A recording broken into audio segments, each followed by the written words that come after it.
Hello, folks. It's Michael here. I'm out walking, and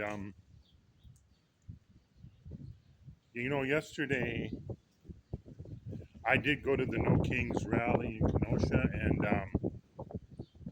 it was peaceful, and there was a lot of people, more than I expected to see. I don't know how many people were there. There was a lot. There must have been 5 to 10,000 people, and Kenosha is a smaller town, so there was a lot of people. And I talked to this lady next to me, and she was very friendly, very nice. She was a little older than me, probably about 70 or 75. And we were laughing and joking. And it kind of felt nice getting out and talking to my neighbors or my neighbor. And we had this like little bond, friendship bond.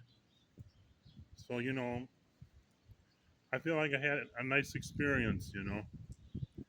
And then I saw the video where Trump is flying over with a jet, dumping tons of shit on people.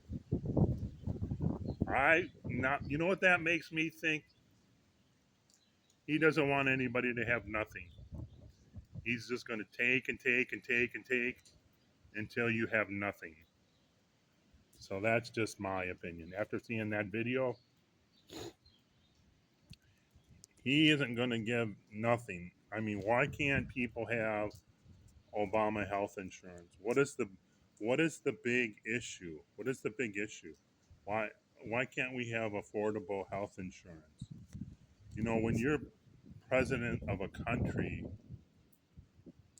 I thought that you were supposed to be doing everything possible to help your people, everything possible to help your people, not make their lives more miserable, because you're sitting in a big mansion, a castle, and you get the best of everything. You're in a jet flying around, you know. None of it makes sense to me anymore. None of it. You know, when I was growing up, it was pretty horrible. My mom and dad didn't really get along, and my dad was very sick all the time. We sometimes we had nothing, nothing. And, he always had kidney stones, and he had a heart attack. In those days, they didn't give you medicine or laser treatment for the kidney stone. They cut your whole side, from what I saw from him, and removed the stone. Then he got one on the other side, and they cut the whole side on that side.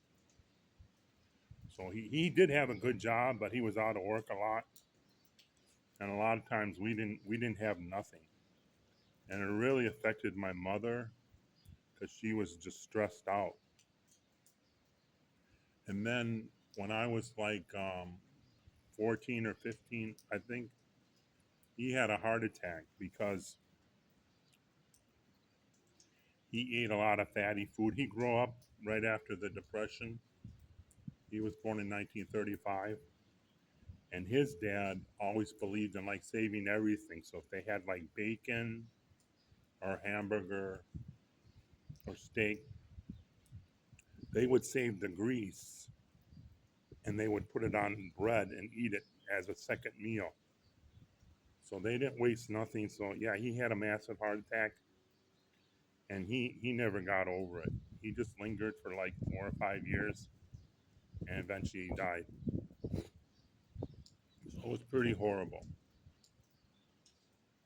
So, but I rose up.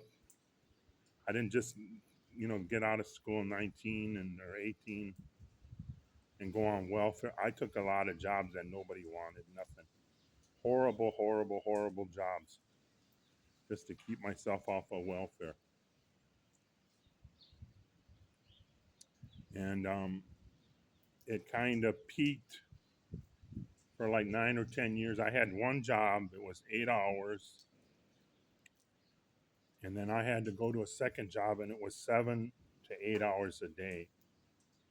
And I did this for like 9 years when I was young. I was young. You feel like you're Superman.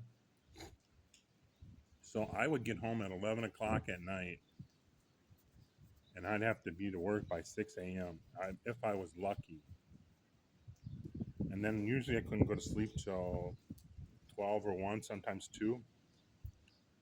And so I got hardly any sleep. I would just spend my whole day off sleeping. So, and my bosses, they were just mean as hell. They didn't care. It was their way or the highway. And one boss gave me a 7-cent raise, and and he said if I didn't like it, to go look for another job somewhere else. So he was really a dick. But I didn't quit or walk out. I just went to work every day and dealt with it.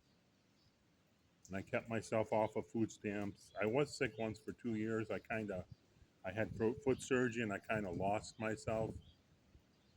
But my wife pulled me out of it, and I went back to work.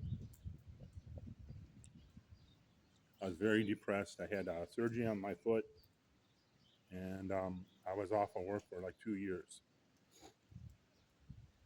So when I worked since then, and in my mid 40s, I found out through Social Security already that I accumulated enough points to retire. They said, I don't know. I found out they sent me a letter, early 40s, or I mean, like late towards 50 years old. They said, I already accumulated enough points to retire. I just got to get to 62 to get the benefits.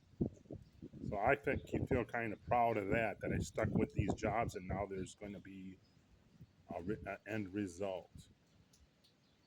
So yeah, so getting back to Trump, Mr. Trump, I don't hate him, but I think that he doesn't really want to help people very much, doesn't care. And he's got millions and millions and millions of dollars. So, these people, when they get into office, they kind of lose something,